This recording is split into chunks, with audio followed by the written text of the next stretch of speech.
Hello दोस्तों, नमस्कार। कैसे हैं सभी लोग। दोस्तों, आज हम बात करेंगे खीरा के बारे में। खीरा एक ऐसी फसल है जिसको खाने से बहुत ही ज़्यादा फ़ायदा होता है और इसकी तासीर बहुत ठंडी होती है। पोषक तत्वों की दृष्टिकोण से खीरा बहुत ही ज़्यादा अच्छा होता है। इसमें हर प्रकार के पोषक तत्व पाए जाते हैं और अच्छी मात्रा में पाए जाते हैं।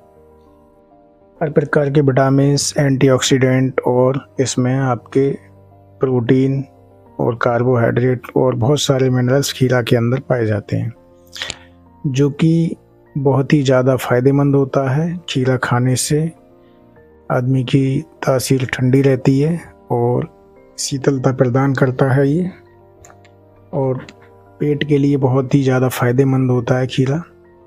खीरा जो है इसको कई प्रकार से खाया जाता है।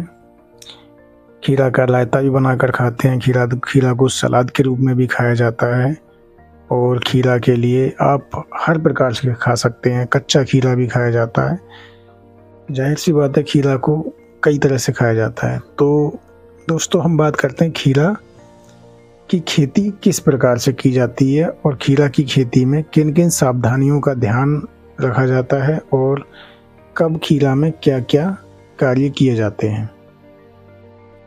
तो हम बात करते हैं खीरा के बारे में। खीरा एक ऐसी खेती है जो ग्रीष्मकालीन समय में की जाती है। इसकी जो बुवाई है वो फरवरी से मार्च तक इसकी बुवाई की जाती है और इसमें इसकी जो फल आते हैं वो आपके अप्रैल, मई और जून, जुलाई तक इसके फल आते हैं। और उधर फिर बरसात की सीज़न में भी इसकी खेती की जाती है। तो साथियों, बात करते हैं खीरा की खेती में किन किन सावधानियों का ध्यान रखना चाहिए। सबसे पहली बात ये होती है खीरा की, हमने जो भी टाइम से बुवाई की है और उसकी जो समय है वो लगभग अप्रैल में आके उसमें फल आने प्रारंभ हो जाते हैं। फूल बनते हैं और फूलों के साथ साथ फल बनते हैं। तो इस समय कुछ बातें हैं जिनकी विशेष ध्यान रखा जाता है, जैसे कि इस समय पे खेत में नमी बनाना बहुत ही आवश्यकता है। खेत में अगर नमी होगी तो आपके फूल अधिक आएंगे और फल अधिक बनेंगे। तो इस समय पे आवश्यकता अनुसार समय देखते हुए हमको सिंचाई करते रहना चाहिए, क्योंकि गर्मी अधिक पड़ती है और शुष्क हवाएं चलती हैं तो नमी भी बहुत जल्दी निकल जाती है खेत से। तो 8 से 12 दिन के अंतराल पर सिंचाई खीरा के खेत में कर देते हैं, जिससे कि नमी पर्याप्त मात्रा में बनी रहे। और कुछ चीज़ें हैं उनके बारे में भी हमें ध्यान देना चाहिए, जैसे कि नमी के साथ साथ कुछ उर्वरक हैं और कुछ आपके माइक्रो न्यूट्रिएंट हैं, उनका इस्तेमाल किया जाता है। माइक्रो न्यूट्रिएंट में आप कोई भी अच्छी कंपनी का बढ़िया माइक्रो न्यूट्रिएंट ले सकते हैं, जिसमें कि आप देखेंगे कि सीवीड और फोलिक एसिड, ह्यूमिक एसिड भी उसमें होना चाहिए और प्लस उसमें सारे माइक्रो न्यूट्रिएंट होने चाहिए। माइक्रो न्यूट्रिएंट में आपके जिसमें कि बोरॉन और फेरस, कॉपर, मैग्नीज और ये कैल्शियम वगैरह सारी चीज़ें उसमें होनी चाहिए। तो इस प्रकार से हम पोषक तत्वों की मात्रा अपने खेत में दे सकते हैं। साथ ही साथ हमको अपने खेत में यूरिया भी लगाना होता है। यूरिया हमारे लिए जो है कि अब नैनो यूरिया का इस्तेमाल आराम से किया जा सकता है। नैनो यूरिया का मैं इसलिए बता रहा हूँ क्योंकि जो दानेदार यूरिया होती है उसकी मात्रा ज़्यादा पड़ती है और कहीं अगर ज़्यादा लग जाता है तो पत्तों को जला देती है। लेकिन नैनो यूरिया है, उसके लिए हम स्प्रे के रूप में देंगे। स्प्रे के रूप में देने से उसका सबसे बड़ा फ़ायदा ये होता है कि उसका 100% उसका जो असर है वो पौधों को मिलता है, क्योंकि वो पत्तियों पर उसका छिड़काव किया जाता है और छोटे छोटे उसके पार्टिकल्स होते हैं जो कि पौधे के पत्तों के द्वारा पत्तों के ऊतकों में प्रवेश होकर और वो पोषक तत्व पूरा पौधे को देता है। तो नैनो यूरिया का हम इस प्रकार से स्प्रे करके और उसका उपयोग कर सकते हैं।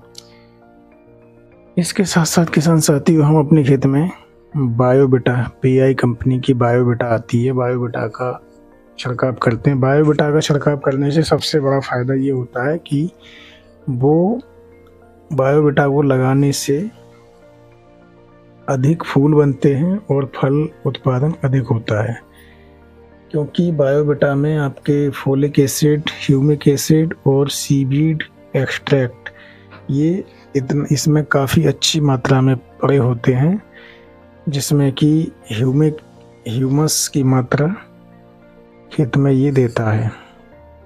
तो ह्यूमस पौधे के लिए मिलता है, ह्यूमस से हमारी जो फसल है उसकी वृद्धि होती है, उसकी फसल की आकार अच्छा हो जाता है। और फोलिक एसिड हैं और अमीनो एसिड हैं, ये प्रोटीन्स और फैट की पूर्ति करते हैं। तो इन चीज़ों से लगाने से हमारी फसल में अच्छा उत्पादन होता है।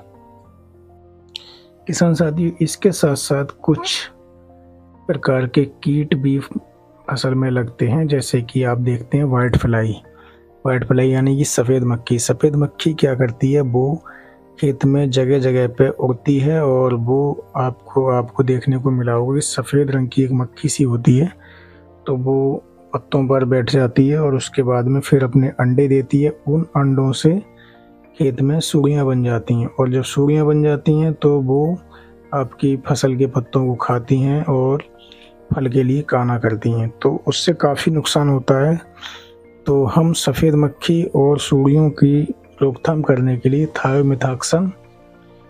थायोमिथाक्सन ले सकते हैं 25%। ये वेटेबल पाउडर होता है, दानेदार भी होता है, तो इसका हम छिड़काव करते हैं पानी में घोलकर। इसके साथ साथ हम प्रोपेनोफास या क्लोरोपाइरीफास और इसके साथ में साइपरमेथ्रिन और क्लोरोपाइरीफास, ये दोनों का मिश्रण जिसमें होता है उसका हम इस्तेमाल करते हैं। तो जो हमारे खेत में जो सुड़ियाँ लगती हैं वो भी इससे ख़त्म हो जाती हैं। तो क्लोरोसाइपर का हम देखते हैं कि 50% क्लोरोपाइरीफास और 5% साइपरमेथ्रिन मिक्स होती है, उसका इस्तेमाल करने से काफ़ी अच्छा फ़ायदा मिलता है। सुड़ी जहाँ कहीं भी होती है वो तुरंत ख़त्म हो जाती है। तो इस प्रकार से हम इन कीटनाशकों का इस्तेमाल कर सकते हैं। इसके लिए हम 3 ml प्रति लीटर की दर से पानी, 3 ml दवा और 1 लीटर पानी के हिसाब से हम इसका घोल बनाते हैं और इसका छिड़काव खेत में कर देते हैं। छिड़काव हमेशा हमको शाम के समय करना चाहिए। शाम के समय छिड़काव इसलिए करना चाहिए कि शाम के समय पर हम जो भी छिड़काव करते हैं तो उसका असर पूरा पौधे के लिए मिलता है, क्योंकि रात्रि में हवा नहीं चलती है, मौसम शांत रहता है और उसका असर पूरा फसल के लिए मिल जाता है। अगर वही हम उसका छिड़काव सुबह के समय करते हैं तो गर्मी अधिक होने की वजह से शुष्क हवाएं चलती हैं और शुष्क हवाएं चलती हैं तो हमारे जो भी हमने दवा लगाई है वो कहीं ना कहीं उसका जो है वो दोपहर में उसका असर कम हो जाता है। तो हमें इन चीज़ों का विशेष ध्यान रखना चाहिए। किसान साथियों, जब फसल हमारी तैयार हो जाती है तो हम ये देखते हैं कि खीरा का जो हमारा फल है वो सही उसकी मात्रा और सही आकार उसको वो ले चुका है, तब हम उसकी तोड़ाई करते हैं। तोड़ाई हमेशा ये ध्यान रखना है हमारे लिए कि कच्चे खीरों की तोड़ाई होती है। अगर वो उसमें बीज बन गया, अगर मोटा बीज हो गया तो वो जो है मार्केट में उसकी वैल्यू कम रहती है या ख़राब हो जाता है, तो उसके लिए लोग नहीं खरीदते हैं। तो हमें ये देखना है कि जब भी हमारी फसल तैयार हो जाए तो हमें उसको समय से उसकी तोड़ाई करके और पैकेजिंग करके उसके लिए हमको मार्केट में भेज देना चाहिए। तो हमें इस तरीके से अपनी फसल की अच्छी पैदावार और अच्छी उससे मुनाफा प्राप्त करने के लिए हम अपनी खेत से फसल को ट्रांसपोर्ट के लिए ले जा सकते हैं। तो ये रही किसान साथियों खीरा से संबंधित जानकारी जो कि मैंने आपके लिए वीडियो के माध्यम से बताई।